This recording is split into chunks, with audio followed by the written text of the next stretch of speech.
This is it, Pansit. Ngayon, nandito na ako sa NAIA, Terminal 3. Kanina hindi ko na video kasi medyo maaga pa, pero napunta ako ng Terminal 1. Kasi yun ang nakalagay sa ticket, yung pala lumipat na sila sa Terminal 3. Kasi Delta yung sasakyan ko. Ayan, nakikita niyo ba yung sasakyan ko? Ata. Hindi ako sure. Anyways, kasi sabi nila, 4 na sakay doon kami na eroplano. So, mula dito sa Manila, magpupunta kami ng Tokyo, Narita. Yan, doon. Sabi mga 4 to 5 hours yung flight namin. So, mamaya mga best, matutulog muna ako. Para may energy ako. Kasi medyo mahaba daw itong flight na to. 24 hours. So, ipupush natin to para sa aking first time trip to the US. Ay, pak! Ganun. Mukhang yayamanin, di ba? May pa US pa. Nahiya naman ako bigla. Ayan, no? Meron silang mga ganyan, mga, tawag dyan, mga artworks, pupunta ng, aeroplano.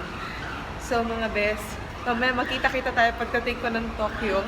Pero bago yan, pagpasok ko dito, tingnan ko muna kung ano yung seat ko dito. Kasi ka first time ko na medyo malayo-layo. Pangalawa pa lang to sa napupuntahan ko na bansa dahil lagi ko na pinupuntahan lang naman ay Thailand kasi doon ako nag-compete sa Miss Grand. So, later na ulit mga best na kasi kailangan kong mag-focus sa paglalakad. Bye! Mamaya.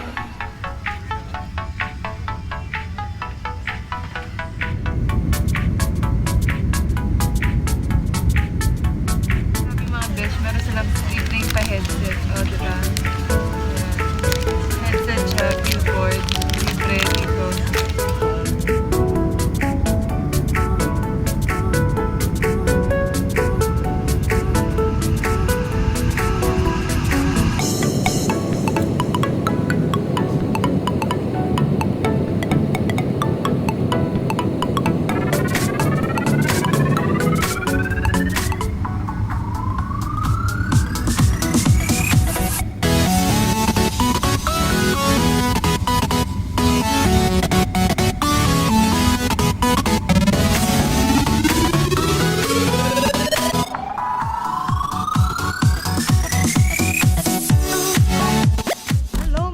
I'm back. Andito na kami sa Narita Airport. Yan. Dito sa Japan. At isa kapunta ako ng Japan kahit airport lang. Kahit hindi ako makalabas kasi wala na akong visa dito. Ang ganda dito. Pakita ko naman sa inyo ha kasi medyo busy dito. Ang hirap mag-video. Maraming kailangan security keme. Sige. Ito na siya mga best. Susunod namin dito, Narita, Tokyo to Detroit. Yan. Ang flight daw papuntang Detroit ay almost 8 hours. So, yung mga hindi ko sa escalator tayo.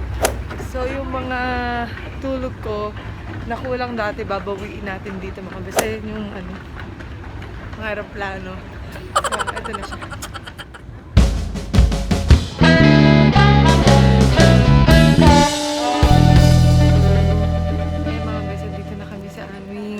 Check-in, pero 1 hour pa kasi 17 pa.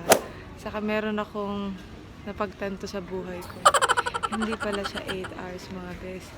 11 hours and 45 minutes. Oh my God. So, tara na, let's do this.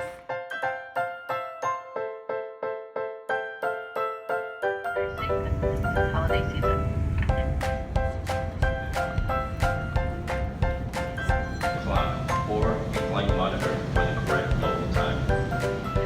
Traveling for 11 hours sa plane. Ito na, nandito na kami sa Detroit.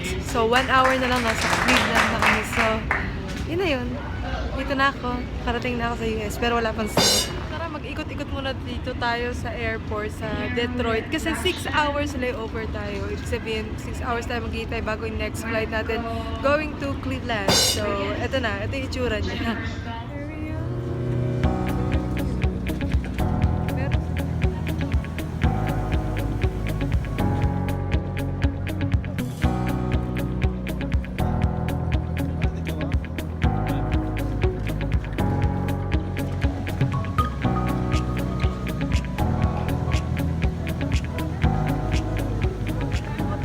best, ang bongga dito. Meron pa silang malaking Christmas tree. Yun yung nakita niyo sa Instagram ko. Kung nakikita niyo yung Instagram ko. Tapos meron silang, ayan yung train. Oh, sakto-sakto. Kung saka terminal pupunta, pwede ka sumakay dyan sa train na yan. Ang lamig. Kita niyo naman yung ilong ko, namumula na. One flight na lang. Pero 6 hours kami maghihintay muna dito sa Detroit bago yung 1 hour flight na last flight na lang ang makakarating na kami kung saan kami pupunta.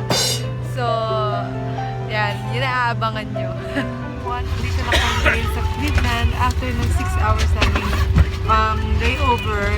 Meron pang plus 3 hours flight namin kasi delayed siya ng 3 hours. So, total namin 9 hours na paghihintay.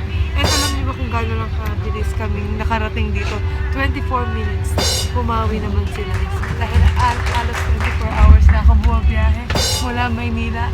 So, mga best, see you tomorrow.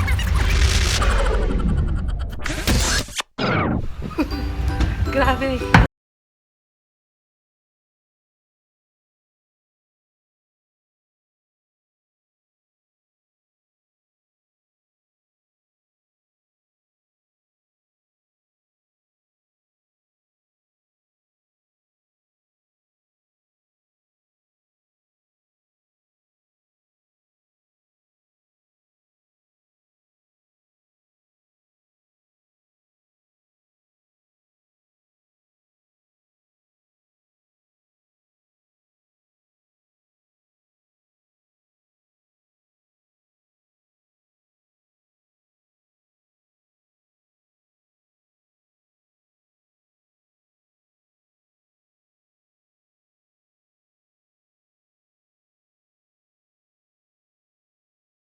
So yun na yun.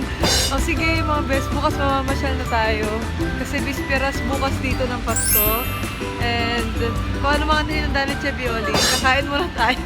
Ay, salamat. Nakarating na rin po kami dito sa aming tutuluyan na bahay kila Chutisio. Ayan siya. Nag-aayos po siya ng ano.